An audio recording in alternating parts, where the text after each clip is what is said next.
সেও থাকেন। আমি থাকিটা সর্বপ্রথম আপনার দিনের দাওয়াতটা গ্রহণ করে যাবো। সুবহানাল্লাহ।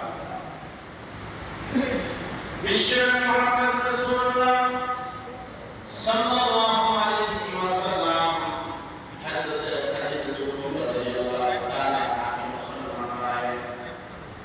মহিলাদের মধ্যে সর্বপ্রথম মুসলমান হয়েছিলেন হযরত খাদিজাতুল কুবরা রাদিয়াল্লাহু তাআলা আনহা। এক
আমাদের বাপদাদা ধর্মের বিরুদ্ধে কথা বলেছে, কথা মানা যায় না, ফিরে দাও।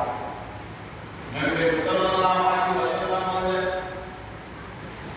ও তাইফের লোকেরা, আমি এই কথাটা বলেছি, কথাটা ওই সত্য কথা, ওই সত্য কথা, ওই সুন্দর কথা। এই কথা তোমরা মানো আর না মানো, এই কথা ফিরিয়ে নেওয়ার কোনো কথা নয়। এটা আমার আল্লাহ রাব্বুল আলামিনের কথা।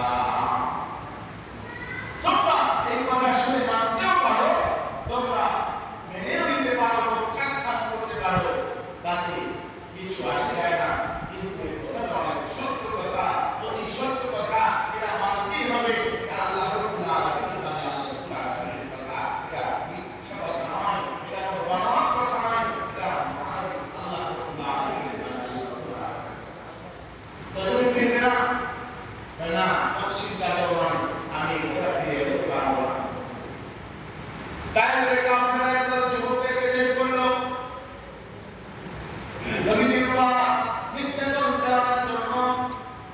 যুবকেরা বিশ্ব নবী গলায় শিলায়া নবীকে তাইফের গলিতে গলিতে হাসতে শুরু করে দিল। আর চতুর্দিক থেকে নবীর শরীরে ছুতো নিক্ষেপ করল। ও যুবক ভাই, ও বৃদ্ধ বাবা, মুসলমান, কথাটা বলো, কষ্টের কথা। এই নবীর শরীরে মশা মাছি পর্যন্ত পড়া ছিল। এই নবীর শরীর থেকে তাজা রক্তগুলো জমিনে যে নবীর শরীরে কোনো মশা মাছি কোনোদিন পড়ে নাই, যে নবীর শরীরে রক্ত মশা মাছি উপর হাত করে দিয়েছিলেন আল্লাহ রাব্বুল আলামিন। এই নবীর দয়ার ছিলায়া তাই ফেরত বলিতে যুবকেরা টানাহেঁচড়া করতেছে। কারণ যুবক এমন একটা শক্তি, যুবক এমন একটা শক্তি। দেখবেন বাংলার জমিনে, পৃথিবীর মধ্যে যত দল আছে, দেখবেন এই দলের মধ্যে সবচেয়ে যুবকদের দলের শক্তি বেশি। সরকার প্রধান যে থাকেন, যুবকদের দলের উপর আত্মবিশ্বাস অনেক বেশি। বিভিন্ন দলে দেখা যায় একজন, এক এক দলে এক একটা দেখা যায় একটা দল থাকে। যেমন বিএনপি আছে যুব দল, আওয়ামী লীগ আছে যুবলীগ, এরকম আন্দোলন, ইসলামী আন্দোলন আছে যুব আন্দোলন, জামাত ইসলামী আছে যুব জামাত। বিভিন্ন যুবকদেরকে নিয়ে এই সংগঠন করা হয়। সেই যুবকদের সংগঠন যেমন ইসলামের সবচেয়ে বড় শক্তিশালী সংগঠন হলো যুবকদের সংগঠন। এমনিভাবে দুনিয়ার দায়িত্ব যুবকদেরকে সবসময় সামনে রাখা হয়। এই জন্য আল্লাহ রাব্বুল আলামিন যুবকদেরকে আল্লাহ এমনভাবে কবুল করেছেন। আল্লাহ রাব্বুল আলামিন যুবকদের ইবাদতটা আল্লাহ রাব্বুল আলামিন বেশি পছন্দ করেন। যুবকদের ইবাদতটা আল্লাহ রাব্বুল আলামিন সবচেয়ে বেশি পছন্দ করেন। যুবক অবস্থায় তুমি যে ইবাদত করেছো, সেই ইবাদতের মূল্য, ইবাদতের মান, শান অনেক বেশি। এই জন্য যুবক অবস্থা এক ওয়াক্ত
রাদিয়াল্লাহু তাআলা আনহু কথা আল্লাহ তাআলা তাকে ইসলামের জন্য কবুল করেছে। কারণ এই হযরত ওমরের শক্তিটা ছিল অনেক বড় শক্তি, যেটা ইসলামের জন্য অনেক বড় শক্তি ছিল। হযরত ওমর রাদিয়াল্লাহু তাআলা যে ওমর বিশ্বনবী মুহাম্মদ রাসূলুল্লাহ সাল্লাল্লাহু আলাইহি ওয়াসাল্লামের বরদান নেওয়ার জন্য, মাথা নেওয়ার জন্য হযরত ওমর রাদিয়াল্লাহু তাআলা রাজি হয়ে গেলেন। কাফির বেঈমান মুশরিকরা মিটিং করলো যে মুহাম্মদ যেভাবে ইসলামের কাজ করতেছে, ইসলাম প্রচার করতেছে, এভাবে যদি ইসলামের কাজ চলতে থাকে, মানুষগুলো আমাদের বার্তাটা ধর্ম ত্যাগ করে এক এক করে সব মুসলমান হয়ে যাবে, একসময় আমাদের ধর্মটা ব্যাস হয়ে যাবে, বাতিল হয়ে যাবে, এই ধর্ম পৃথিবীতে আর চলবে না। মুহাম্মদ যেভাবে দ্বীনের দাওয়াত দিতেছে, এভাবে মানুষগুলো আস্তে আস্তে মুসলমান হয়ে যাবে। তাহলে কি করা যায়? কোনোভাবেই তো বন্ধ করতে পারি না। যেখানে যাই মুহাম্মাদের ধর্ম স্তব্ধ করতে যাই, সেখানে হাজার হাজার মানুষ ইসলাম গ্রহণ করে ফেলে। যেখানে কোরআনের আলো নিভাইতে যাই, সেখানে কোরআনের আলো জ্বলে ওঠে, সেখানে মানুষগুলো কোরআনকে গ্রহণ করে, আমাদের উপর কাজ করা মানুষ গ্রহণ করে না। তাহলে কি করা যায়? কাফের বেঈমান মুশরিকরা মিটিং করে সিদ্ধান্ত করলো যে মুহাম্মদকে দুনিয়া থেকে যদি সরায় দেওয়া হয়, তাহলে এই কাজ বন্ধ হবে, আর আমাদের এই কাজ বন্ধ করা সম্ভব না। সিদ্ধান্ত করলো কে মুহাম্মদকে শহীদ করবে, কে মুহাম্মদের বরদান আলাদা করে ফেলবে। আবু জাহেল বলল, তুমি যাও, সাহেব বলল, তুমি গ্রহণ করো। এক এক করে আমি বলতেছি, ভাই না, আমার সম্ভব না, আমি পারবো না। মুহাম্মদের সামনে তলোয়ার নিয়ে ভয় পাইতেন। সবাই চিন্তা করলো, এটা ওমরের দ্বারাই সম্ভব, ওমর পারবে, ওমর ছাড়া আর কেউ সম্ভব না। ঘোষণা করে দিল, যে মুহাম্মদের বরদান এনে হাজির করতে পারবে, তাকে 1000 লাল উট দেওয়া হবে। আরবের মধ্যে লাল উটের খুব দাম, খুব প্রচলন ছিল তৎকালীন সময়। 1000 উটের লোক হযরত ওমর রাদিয়াল্লাহু আনহু প্রস্তাব রাখার পরে ওমর বলল, ঠিক আছে, এটা তো আমার কাছে কোনো ব্যাপার না, আমি যে কোনো সময় মুহাম্মদের বরদান এনে হাজির করতে পারবো। বিসমিল্লাহ। হযরত ওমর রাদিয়াল্লাহু তাআলা রাজি হয়ে গেলেন। খোদার দরবারে নিয়ে রওনা হন।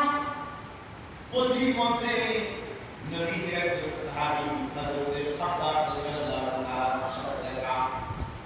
খাব্বাব বলতেছে, ভাই ওমর, মনে হয় তোমার অনেক রাগান্বিত মনে হচ্ছে, তোমার শরীরে অনেক উচ্ছ্বাস মনে হয়, কোথায় যাও? খোলা দরবারে নিয়ে।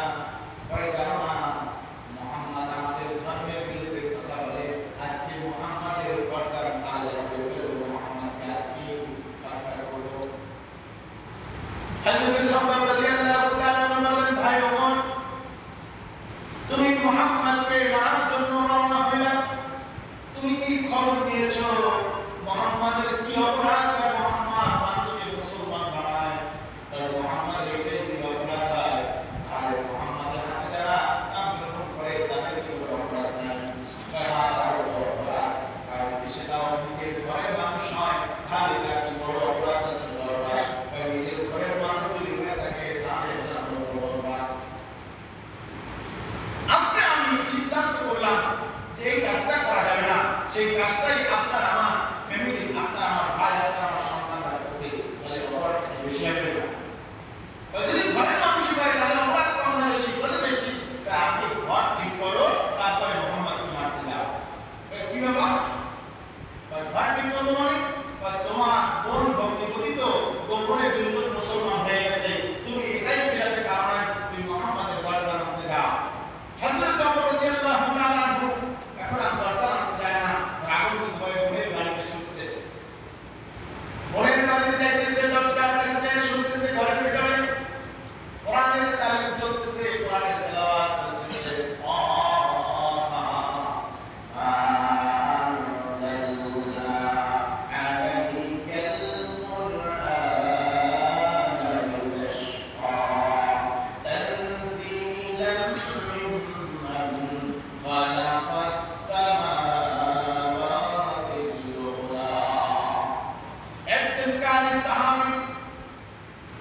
আওয়াজ শুনলাম আর শরীরের মধ্যে জ্বালা শুরু হয়ে গেছে। ওই আওয়াজটাকে আমাকে একটু শোনানো যায়, আমি উপরের আওয়াজটা আমরা শুনতে চাই। বোন বলতেছে, ভাই এই আওয়াজ শুনতে হবে, এই অবস্থায় শোনা যাবে না, কারণ তুমি নাপাক, তুমি নাপাক, তোমার শরীরে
শাড়ি পরে